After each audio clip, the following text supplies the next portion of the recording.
Thank you very much to the organizers for inviting me to this fantastic summit.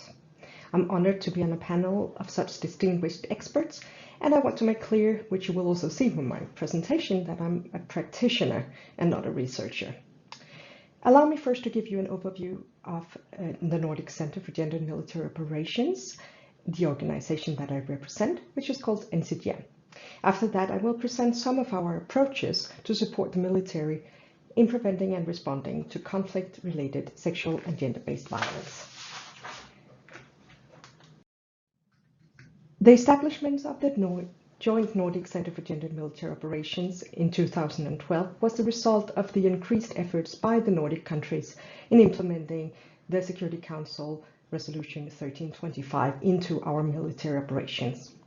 We're established under the umbrella of the Nordic Defence Cooperation, NORDEFCO, by Finland, Denmark, Norway, and Sweden, and we have later been reinforced by deployed personnel from the Netherlands and Canada. The 6 nations together provide 16 full-time staff members, and we also rely on external experts to support our work. We're governed by a steering committee with an attached expert body of SMEs from the different participating nations. In 2013, NCGM was appointed as NATO Department Head for the Gender in Military Operations discipline, and as such, we serve as the expert center for NATO in the area. In 2018, NCGM received an unconditional institutional quality assurance accreditation from NATO.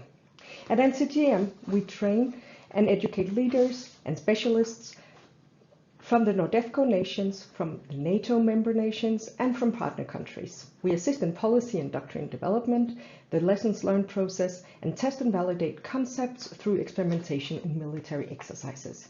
We offer expertise and experience that is of benefit to our partners and support implementation and the establishment of gender capability structures.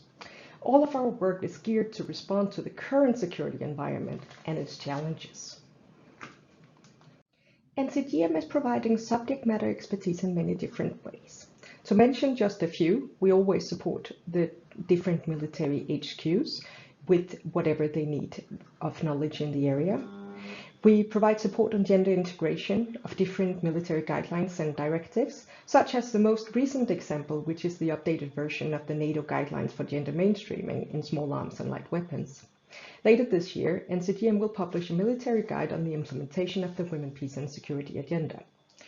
Our legal expert has made an in-depth analysis on conflict-related sexual and gender-based violence, CRSGBV, when it comes to the role and responsibilities of the military in preventing and responding to sexual violence in conflict. I will speak more about this, including the outcomes of a cross-disciplinary expert meeting aimed at examining how to merge the knowledge of international law with the knowledge of gender to support the military to better understand the operational situation. Exercises help to validate our newly generated concepts and training solutions, and in this regard, we support both national and combined exercises. In addition to working with nations and NATO, NCGM also works with other partners. In the United Nations, we work closely with the Special Representative of the Secretary General on sexual violence and conflict, with the ambition to support areas concerning guidance on command responsibility in respect to combating sexual violence and conflict. In cooperation with UNDP, we have established the Western Balkan Regional Network as a result of our gender training of the trainers' courses. CSAC in UNDP organized a partnership with us with personnel from the Ministries of Defense and Armed Forces of Bosnia and Herzegovina, Montenegro, Serbia, and North Macedonia. We work closely with UN Women's regional representatives, and last year we received a delegation of 25 Jordanian representatives on a 1-week study visit from the security and defense sector to share experience on gender in military operations and the Women, Peace and Security agenda. We also welcomed a similar delegation from Ukraine with a focus on gender integration in military training. And looking forward to welcoming a delegation from Moldova as soon as the COVID-19 situation permits. Within the EU, there's a similar function as our function as NATO Department Head, which is held by the Spanish Ministry of Defense. We cooperate closely with them to secure that we share experience and limit duplication. With this overview, I will go into discussing CRHTBV and the military responsibilities. Allow me first to elaborate a little on the definition we use at NCGM when it comes to sexual violence and conflict. We use NATO's definition, which is any sexual and/or gender-based violence against an individual or group of individuals used or commissioned in relation to a crisis or an armed conflict. We argue that NATO's definition is a little broader than other definitions based on two main reasons. Firstly, NATO's definition states any sexual violence, which means that the level of gravity is not specified or exemplified as it is in the UN or ICC definitions. Secondly, NATO's definition also includes gender-based violence. The ICC defines gender-based crimes as those crimes committed against persons, whether male or female, because of their sex and/or socially constructed gender roles. And we at NCGM are closely following the ongoing Al-Hassan trial at the ICC. Al-Hassan has been charged, amongst other things, with gender-based crimes in Mali. So to continue, both the Geneva Conventions and the Women, Peace and Security Agenda guides the military in the prohibition and response to all forms of sexual violence and conflict. 5 of the 10 resolutions in the International Agenda on Women, Peace and Security focus on the conflict-related sexual and gender-based violence. Paragraph 1 of the groundbreaking Resolution 1820 links sexual violence to peace and security. Sexual violence is recognized as a tactic and method of war that can significantly exacerbate situations of armed conflict and could impede the restoration of international peace and security. In one way, all the commitments in all the resolutions can be seen as relevant for the military. However, a number of specific obligations and commitments present a clear link between the obligations and the military's responsibility to address CRHTBV within their organization. One should note that the majority of the obligations and commitments focus on the military in their role as parties to the conflict. The military has a unique role, both because of the military hierarchy and the command structure, but also because of the mandated use of force. When it comes to the military leadership, they have a special role, and military commanders should use their authority and powers to prevent sexual violence, including combating impunity and upholding the principle of command responsibility and enforce accountability. Any action of inaction can send a message that conflict-related sexual and gender-based violence is tolerated. Orders that clearly explains prohibition should be issued and disciplinary measures should be readily available.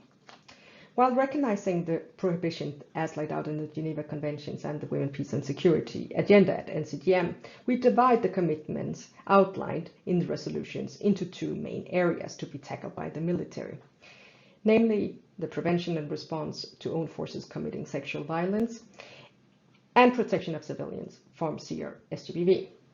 So how is the military supposed to do this? First of all, we're to secure that our own forces do not commit acts of sexual violence. This should be captured clearly in codes of conduct, field manuals, and similar. In addition, effective vetting processes should be put in place in order to exclude those who have perpetrated or are responsible for acts of sexual violence in the security sector. Any allegations of acts of sexual violence should be investigated in a timely manner to secure that the perpetrators are held accountable. Secondly, training is essential, and all our troops should be trained in the prohibition of sexual violence against civilians. When it comes to the protection of civilians from CRHTBV, the military also have an important role to play. For instance, one of the ways of preventing CRHTBV is for the military to maintain a readiness to evacuate civilians who are under threat of sexual violence in conflict. Here, training is also essential, and all military personnel are to have received training, which will equip them to carry out such responsibilities. Another type of training is the type that the military trainers provide in the form of security force assistance. Here, the military experts support a nation's military structure to better prevent or respond to sexual violence. Senior mission leadership engagement in the protection of civilians, including the response and prevention of sexual violence in armed conflict, is very important to ensure that all mission components and all levels of the chain of command are properly informed of and involved in the mission's mandates. And here comes the practitioner's view. As I mentioned previously, last year we hosted a cross-disciplinary expert meeting on the military responsibilities towards CRSGBV. Here I will present some of the main findings and recommendations that we at NCGM use in our work when training or advising, when we draft policy or doctrine, or when we support the planning of military operations, or when we script exercise scenarios. First, establishing overall stability and security in an area of operation. The military's role to create an overall stability and security in an operation includes addressing CRSGBV, as it can worsen conflict and hinder restoration of peace and security. It is imperative that the military has a comprehensive understanding of the conflict, and more specifically of the operational environment, for them to be able to establish such stability and security. To gain a fuller understanding of the conflict and operational environment, we should be collecting updated and relevant information, reporting on early warning indicators, and conducting a gender analysis of the conflict and the environment. These findings should be fed into both short-term and long-term military planning to ensure effective military responses. Receiving updated, relevant, and critical information is crucial to having an accurate understanding of the current situation. Generally, reporting on sexual and gender-based violence is poor in non-conflict affected societies, and in societies affected by conflict, the reporting is even more incomplete. Therefore, it's critical to have a well-established relationship with all parts of any local community in the conflict area to receive relevant information. In order to be able to create such relationships, it's vital to analyze our own force composition and make sure that we can use mixed patrols when needed. It's also important to have an understanding of how information can be gendered, meaning that women might be more likely to talk about certain aspects with other women and other aspects with men, and vice versa. Or that men and women may be particularly unwilling to share information on sexual violence in a particular context. We found that it's critical to conduct a gender analysis on the conflict and the violence carried out in the conflict to have an accurate understanding on the current situation. Analyzing relevant and updated information and identifying patterns of violence and early warning indicators are important aspects to include in this gender analysis. The gender analysis will support in better tailoring immediate military responses and feed into the planning in both short and long term. Spikes of instances of CRSGBV rarely occur without warning. Therefore, it's critical to ensure that early warning indicators are included in general reporting. Using early warning indicators and letting these feed into the planning and decision-making processes may lead to more proactive approaches rather than reactive responses. When it comes to providing physical security to the civilian populations, we need to ensure effective prevention and response to CRSGBV, and the military should focus on providing physical security to the civilian population. The typical example of action is to increase security patrols or change the patrol routes to respond to instances of CRSGBV. Another response can be to move military personnel from one area to another to concentrate efforts on prevention and response to an increased security threat that spikes of CRSGBV may result in. Providing security to the civilian population can also mean providing security that enables other actors to reach out and provide this security. As mentioned previously, several international military operations and missions mandates including the UN and NATO, includes elements of a capacity building support to host nations' security forces, and deployed forces are tasked to support and train the host nation's forces. Increasing the understanding of CRSGBV within the host nation forces and other armed actors in a host nation was raised at the expert meeting as an important way to prevent and respond to CRSGBV. Education and training is critical parts of this support.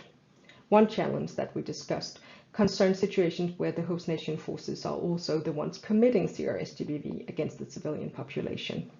In such situations, protection of civilians and supporting the host nation's forces can be contradictory. It is, however, important that the knowledge of CRS-GBV and its implications is increased, and never should they be waived in training or capacity building activities.